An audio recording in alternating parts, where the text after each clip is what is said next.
Jón Bragason is delivering oil to the farmers and fishermen of East Skaftafelli in southeast Iceland when we catch up with him. In summer, autumn and winter, Jón and his oil truck travel the remote roads of the region, but in spring the 26-ton oil truck gets a short break when Jón sets off on the so-called gas trip into the wilderness of the Icelandic highlands.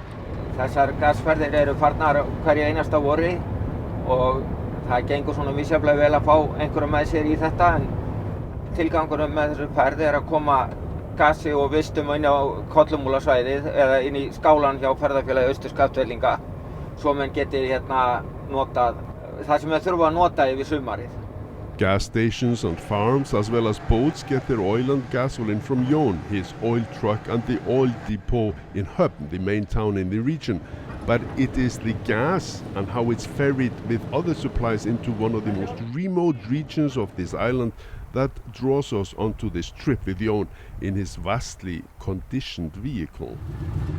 One has to seize the short period between winter ice and spring thaw to travel this unique route up along and through the glacier river of Jökulsá in Lón. Hún dálítið skollituð og þegar hún skollituð þá hún bara fullmikil.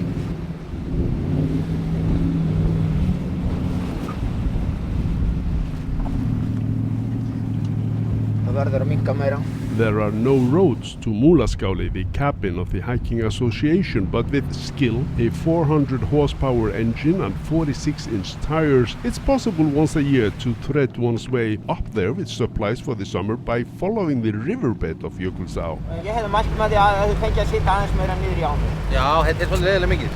After our scouting trip, Jón and Haukur Gíslason, who is also waiting for the right conditions to transport equipment up the river for the construction of a footbridge, conclude that the recent rainfall has made the river impenetrable. This time they're forced to turn back. 4 days later, after a dry spell, it's decided to try again. Taktu þennan sem liggur hérna á jörðinni líka. Þetta gönguhópur og þeir ætla ekki að bera allt nesti sitt inn eftir í sumar. Þetta þurrmatur og svona fyrir 4 daga ferð. Það fínasta aðstaða þarna í skálanum og klósett og sturtur og það þarf klósettpappír í náðhúsin.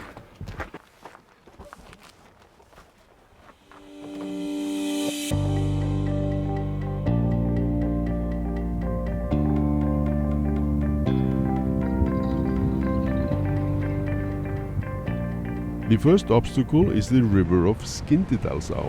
Skindidalsá hefur oft verið vatnsmeiri en í dag. Þetta getur orðið skaðræðisfljót og hefur tekið mun stærri bíla heldur en við erum á í dag. Grafið á svarta kaf þarna. Stærsti bíl sem ég veit að hefur farið niður Benz Unimog. Bandgreiði stóð bara upp á toppnum.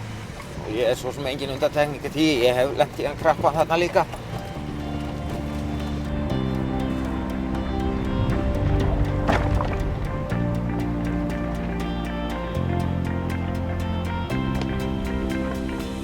Þetta hefur sloppið ótrúlega vel hjá okkur síðustu árin. Svona eftir mann lærðu inn á þetta hvernig væri best að gera þetta og best að fara þegar áin verður tærin en ekki kolmórauð eins og jökulvatn verða þegar fer að koma leysingar í það og við förum yfirleitt þegar ísa eru farnir úr ánni því að ísa mjög ótraustur á þessar á og nýtískur fjallajeppi hann þolir illa að detta niður í gegnum ísvögg og brotna þá yfirleitt brettakantar eða eitthvað. Og þetta ekkert fyrir neina venjulega bíla að fara þetta og fyrir nýtísku dýru bílana þá eru ekki allir sem tíma því bara. To reach the cabin in the Lónsöræfi Highlands, one must drive roughly 20 kilometers or 12.5 miles upriver through a canyon in one of Iceland's most magnificent landscapes, crossing the river itself about 45 times. Hér hlóðum við verðu fyrir 4 dögum síðan. Þá var áin kolmórauð og hún hefur lækkað þetta sem svona cirka 20 centimetrar. Hún er orðin tæri eins og fjallalækur en var kolmórauð.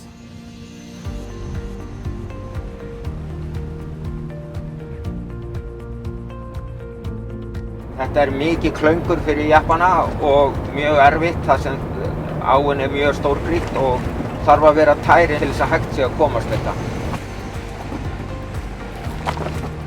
Það bara að sitja í nógu lágan gíg.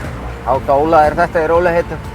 Stefán Trausti is driving the other balloon-tired jeep and he therefore speaks the same language as Jón concerning the mechanics. Þú ekki með Ástralíu hlutfall í lókirnum eitthvað svoleiðis?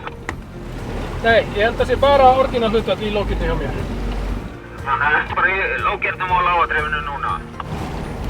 Já. Já, ég nefnilega í háadrifinu og lókirnum. Já, ok, það svona svakalega lágt hjá þér. Já. Breytist þetta alltaf á hverju einasta ári.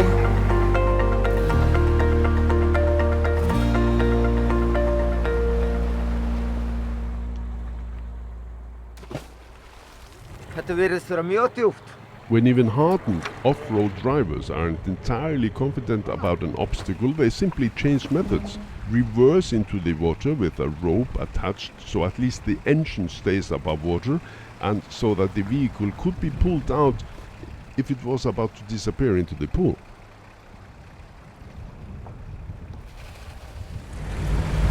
Þetta þessi 44 tómu dekkum á kaf sem þá 1.30. And again, they made it across.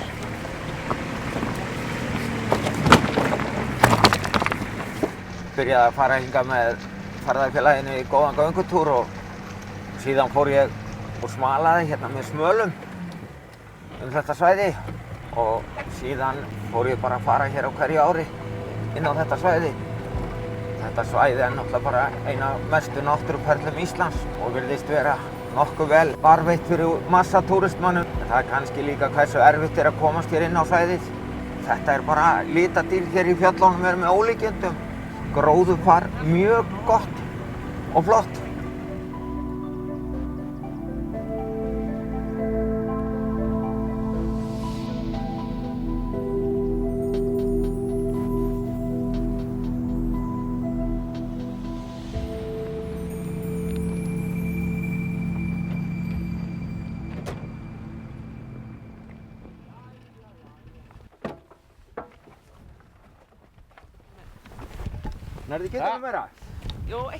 After more than 4 hours of shaking and tossing, we reach our destination, though not entirely because what remains is the 40-meter-high ridge beneath Kollumúli, the green oasis where both the ranger cabin and the hiking association's cabin stand.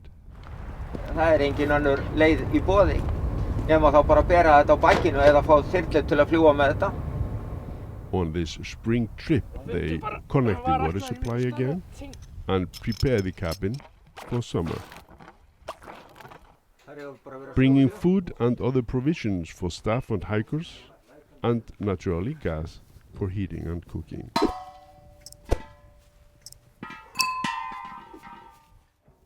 Maður búinn að brölta með gasið, þá alltaf grill á eftir.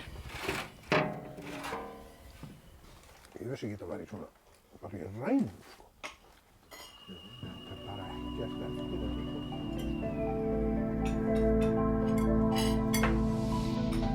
When the first hikers of the summer reach this isolated destination in the Icelandic highlands, they are therefore not only greeted with all the comforts, but also with pristine Icelandic nature at its most breathtaking beauty.